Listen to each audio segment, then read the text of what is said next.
Thanks everyone for joining us on this beautiful summer afternoon here, Friday afternoon. So, it's actually an interesting choice of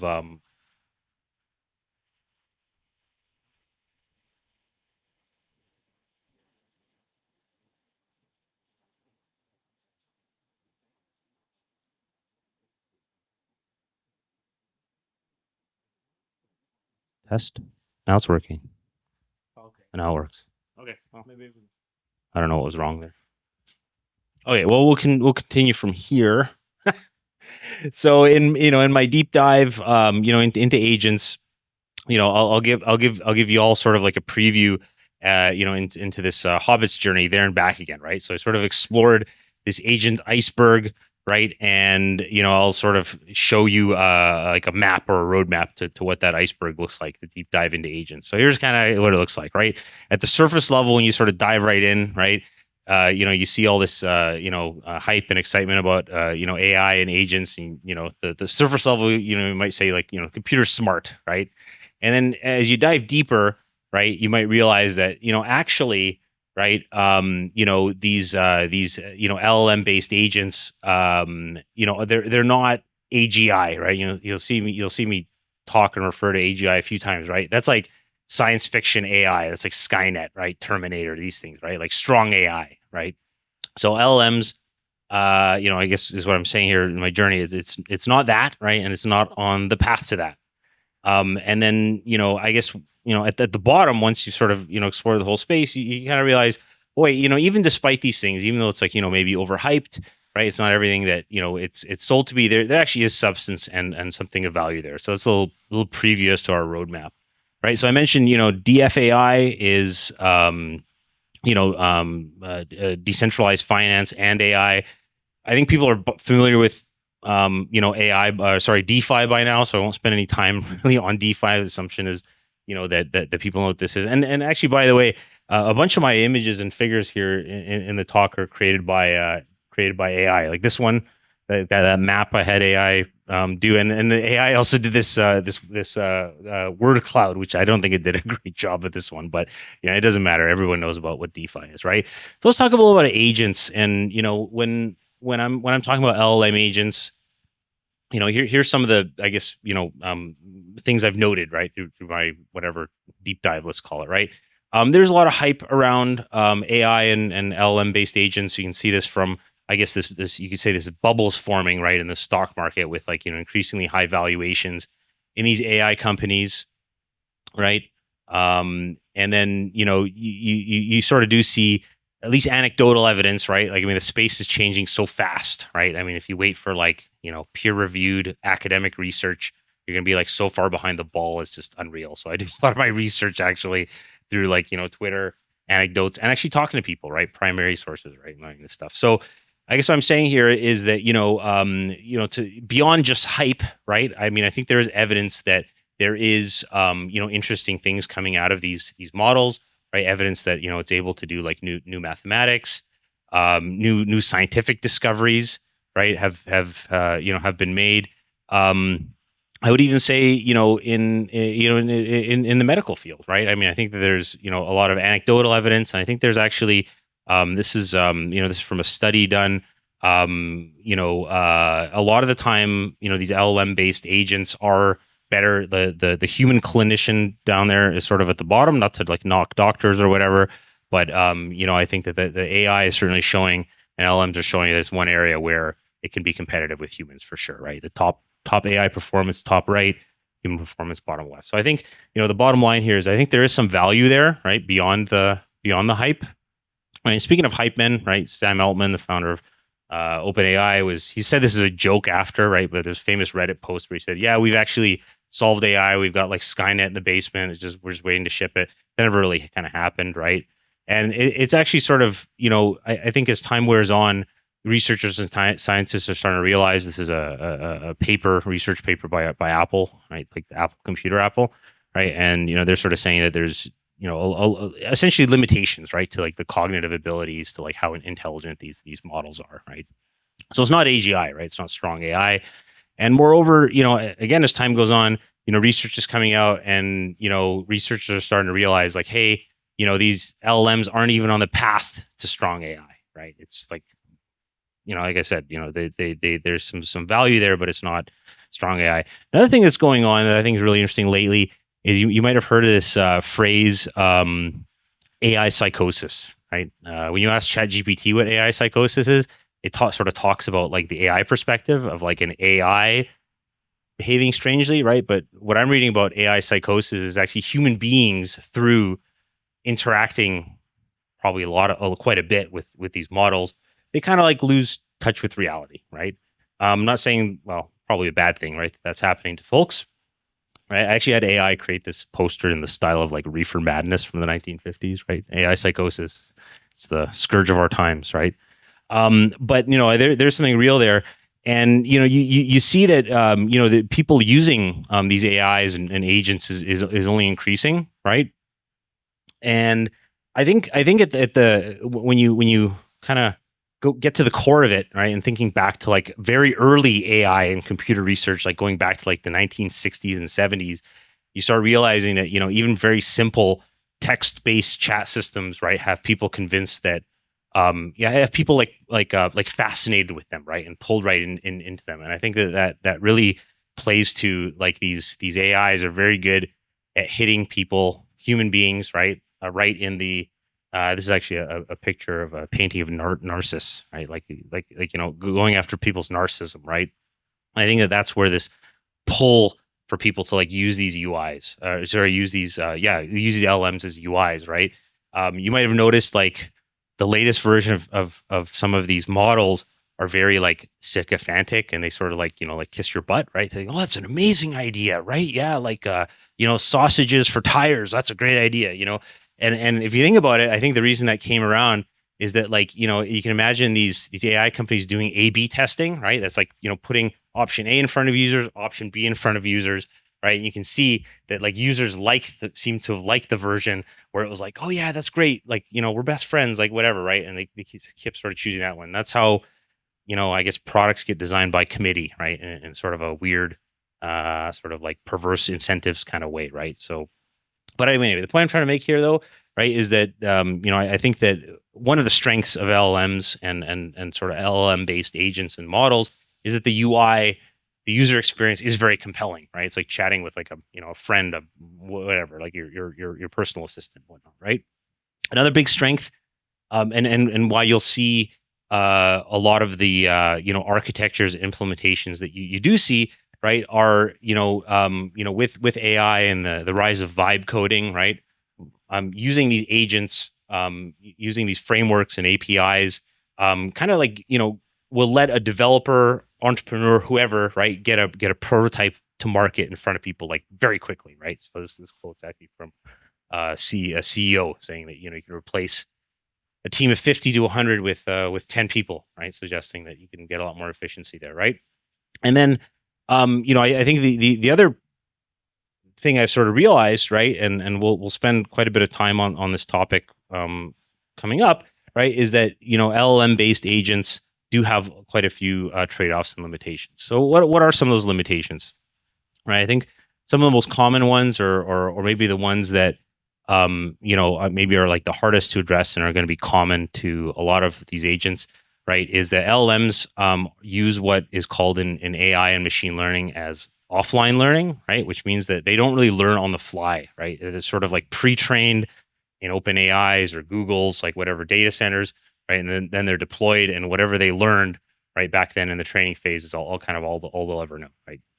The other thing is the other big limitation, right, is scaling and scalability. Training LLMs is very expensive, which I just mentioned in training, and also inference, which means like getting those LLMs and models to actually like spit out research and spit out text and spit out images. It's also incredibly expensive, right? It requires lots of memory, requires lots of GPUs and computing cycles and energy. Scalability is slowly improving, but I would say that these are sort of fundamental issues. Another big type of limitation, right, which is maybe not unique to LLMs, but is, I would say, a fundamental feature of them, right, is hallucinations and jailbreaking, right? Hopefully, I'm not like super old. People still know who Mr. Burns is from The Simpsons. By hands, some people are smiling, maybe, right? So, what a hallucination is, right, is when LMs or other models exhibit spontaneous incorrect output, given some input, right? You'd expect it to say, 1+1=2, but it says 1+1=3. It made a mistake, right? And these are just sort of things that spontaneously happen. So if you know this character, Mr. Burns, is not the way he usually behaves. He's hallucinating here. He's not does not talk about love very often. And then, so the way to think about jailbreaking, right, or the way I think about jailbreaking, it's maybe a little bit different than other people, is sort of like an adversarial form of hallucination. It is, taking some action to cause an agent to experience a hallucination or produce a hallucination, right? So it's sort of like, Dr. Nick Riviera there injecting Mr. Burns. Actually, a good analogy in one of these types of attacks is called a prompt injection, right? So he's injecting, Mr. Burns with this prompt injection, and it induces, him to have like a hallucination. So again, these are sort of like fundamental features of, LLM-based models. And so, so let's talk a little bit more about this issue of hallucination and jailbreaking, like what the sort of scale of this issue is, right? So like conversations I've had with DeFAI builders have privately reported that they are experiencing like a 1% hallucination rate in their LLM. So basically meaning, if you have an agent there, you're putting that agent in charge of your wallet, right? Like 1% of the time, kind of like unprompted, not attacked, right? It'll just like make a mistake, right? Which is kind of like a roll of the dice, right? That agent's going to do something unexpected and random. Sometimes it'll be benign, sometimes it'll be neutral. Very rarely it'll get lucky, right? But there's a good chance of ruin there, right? Where that agent's going to do some action and is going to like lose all the money, right? So it actually gets worse than that, right? When you start talking about jailbreaking, and you'll notice I use Twitter a lot for references, right? When you talk about jailbreaking and an adversarial situation, right, that 1% jumps to like over 10%, meaning that, I think this person was more like kind of fintech oriented, right? But prompt injection is very sort of like dangerous for like, fintech and these sort of financial agents. Another good story from last year, right? From last year, there was a project called Frieza AI that basically, created an agent. And they told that agent, under no circumstances should you transfer money, right? And they basically created like this kind of like neat DeFi flywheel to basically keep, increasing this pot of money, this sort of bug bounty, right? And then, what they found is like, I think they did this like 2 or 3 times, and they found that people were always able to convince this agent, even though the agent says, don't transfer the money, people were able to convince it to transfer the money, which really kind of shows you the potential or the challenge, the scale of this challenge, right? Here's one more thing. I've heard people talk about jailbreaking. I heard people talk about, hallucinations. I haven't really heard people talk about in the context of, decentralized financial AI, this concept of multi-agent systems, right? Which is when you have more than one agent on a blockchain, whatever, somehow interacting, maybe not directly, maybe directly, right? So one thing to realize is multi-agent systems are complex adaptive systems, and we can spend a whole other 30 minutes talking about just this topic, but I'll tell you what the important bit is here, right? Is people have heard of black swans by now, right? It's this idea that, there's things out there that exist in the world that you have like nothing in your experience and knowledge has prepared you for, right? Right. So it's like an unknown. So one thing to note about complex adaptive systems are that they're like breeding grounds for these black swans, for these like surprises that you just can't see coming by definition. That's the definition of a black swan. And so that's something to realize when you unleash a number of agents on like the same blockchain, right? And they're like doing stuff, whether they're aware or unaware of each other, you can get some nasty surprises. What kind of surprises, you might ask me, right? Oops, why is this thing?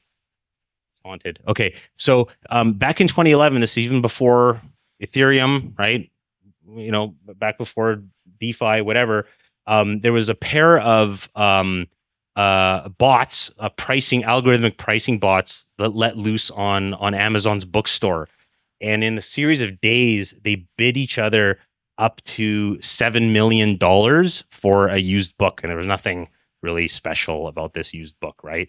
So you may say to yourself, hey, this would be great for DeFi, right? If two bots could just pump something up. But if you think it a little further, somebody's bot is going to be on the losing end of that trade, right? So, it's sort of a roll of the dice, right? So lots of unexpected stuff can happen when you have multi-agent systems, right? So this is sort of like the last part of my talk. I think we're actually doing all right for time. Two things. So I want to get to this part where we're talking about like design trade-offs and strategies that DFAI projects are taking to sort of mitigate the issues that I've been talking about for sort of the first half of this talk, right?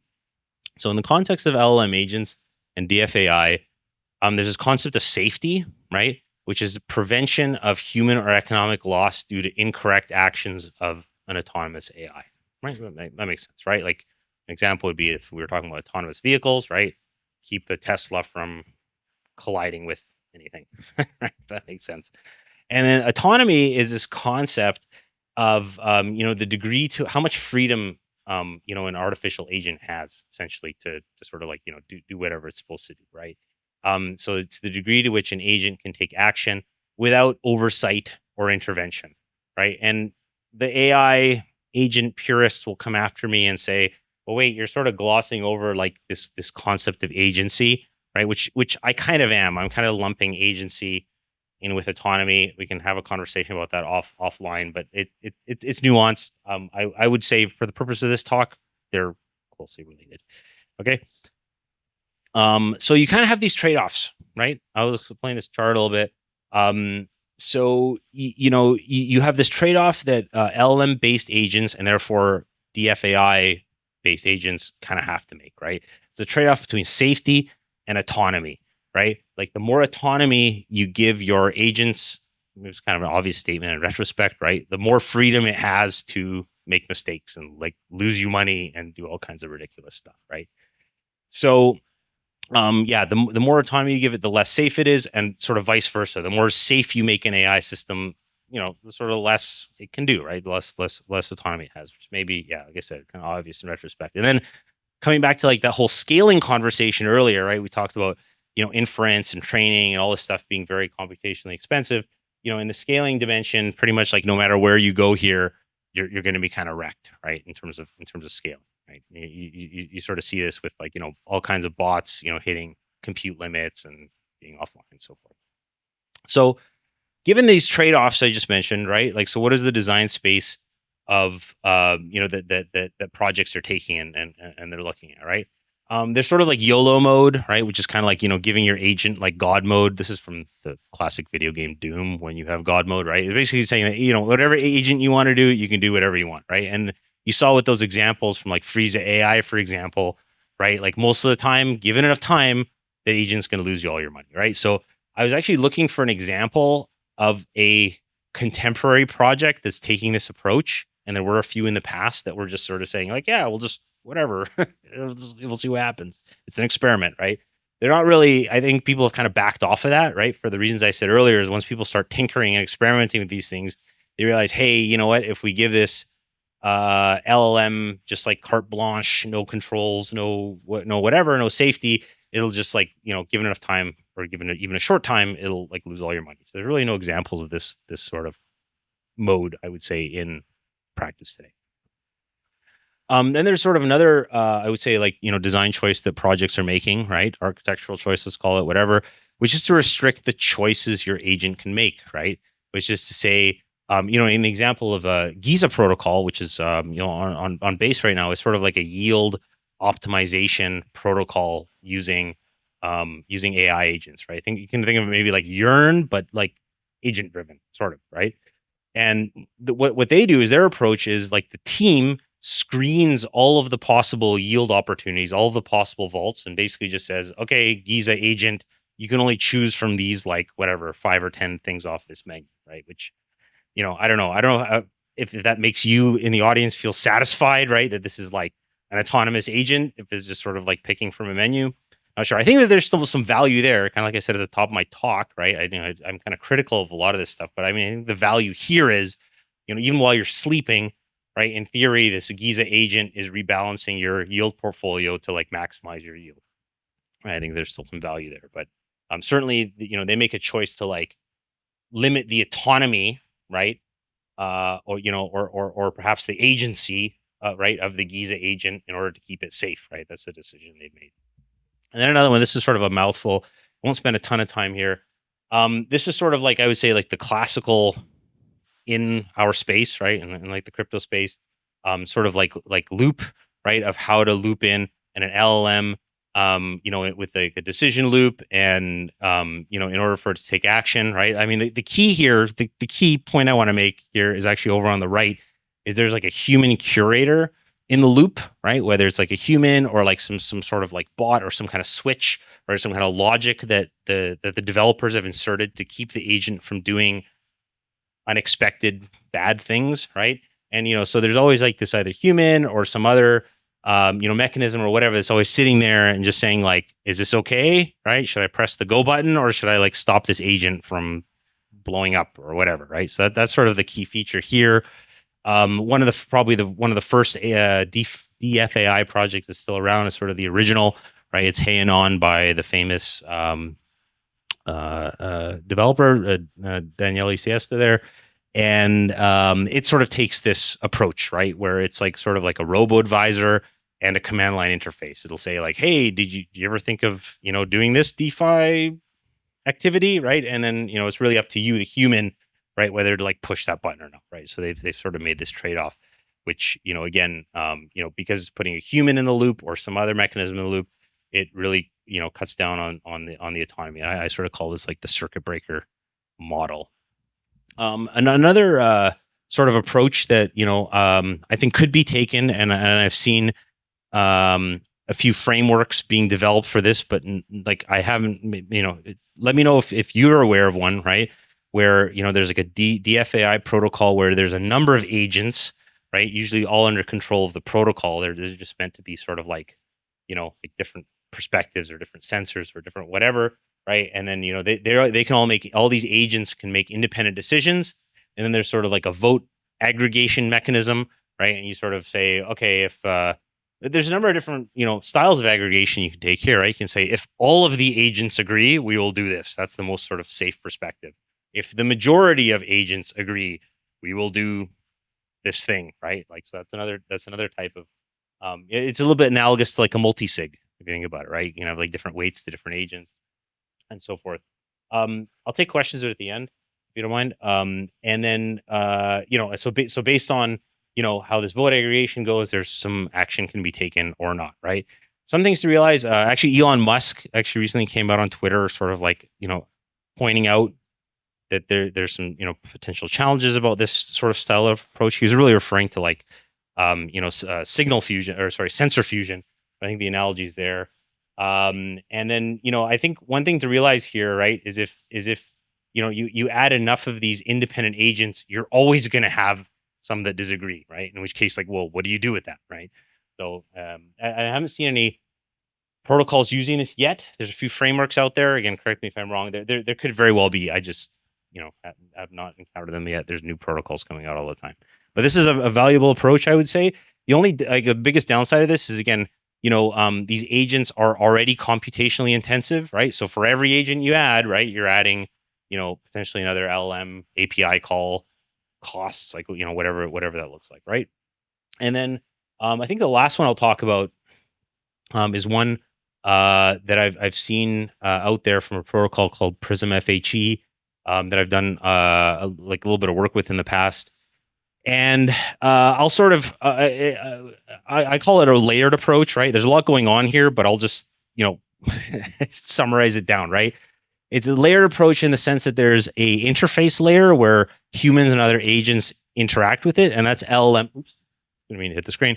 That's LLM agent based, right? Which basically means like it's going to have all those compelling UI properties, right? People are going to like want to love to chat with this stuff, and then like the agents that are actually carrying out the work are more classical based AI agents, right? So like these sort of well-vetted approaches that have been around for, like 50 years. They're more scalable. They're bounded, in the sense that, what you can do is you can actually optimize for these multi-agent system scenarios, right? Where you can actually have optimize outcomes over a number of agents, which is to my knowledge like probably the only approach that's sort of like thinking about that stuff.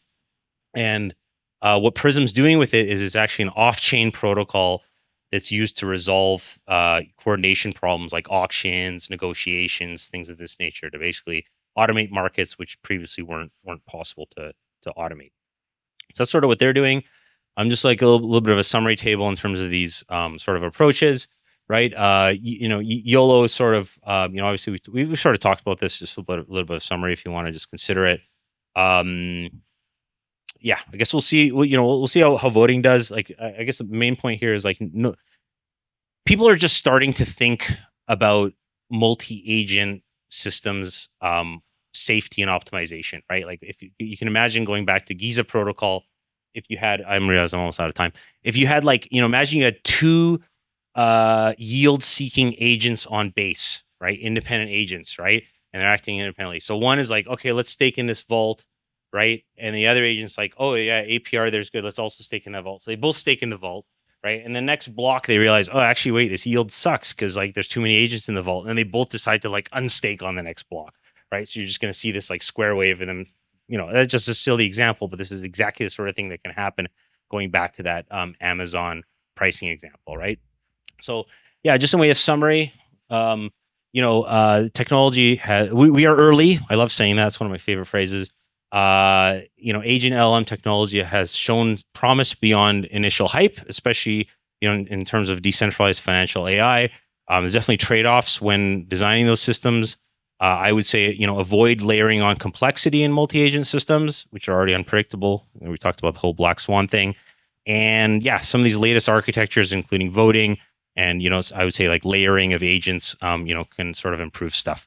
Just want to give a shout out to Prism. Thanks for supporting my research and contributing some of the figures. Also, thanks to ETHWarsaw organizers, team and volunteers. You're all awesome, and the audience for hanging out on a Friday afternoon. So thanks. I guess we might have time for one question. We have time for one. If not, you can hit me up. I'll be around. Yeah. Can we do it? Can we do a question? You have a second mic. It's going to be a noob question. First and foremost, great presentation, and I love the Zelda thing in the end. So props for that. Could you tell a little bit more about prompt injection, how it technically works, and would it make a difference if I run my agents locally and my AI, my LLM locally, or if I host it somewhere else? Yeah. I would say like in general, the way there's a couple parts to that question. Generally, the way prompt injection works is, like in sort of a chat session, right? One of those chats is basically saying, hey, LLM, I want you to ignore all your previous instructions and follow my new instructions, which could be whatever, something arbitrary, right? That's generally the mode without getting too technically deep into it. I think there's a few ways of I would say like preventing it or fighting it. I would say like isolating agents like is helpful, right? There's sort of this notion in distributed systems of like not trusting input, right? To like not trust the input from anything external to your agent. But in general, like kind of you're saying is like like having a logical or physical isolation like could help. I'm not an expert on preventing prompt injection attack, by the way. I'm sure ChatGPT will probably come up with some for you if you try. Yeah. Okay. So thanks for hanging out, everyone. I think we'll just leave it there. We're at time.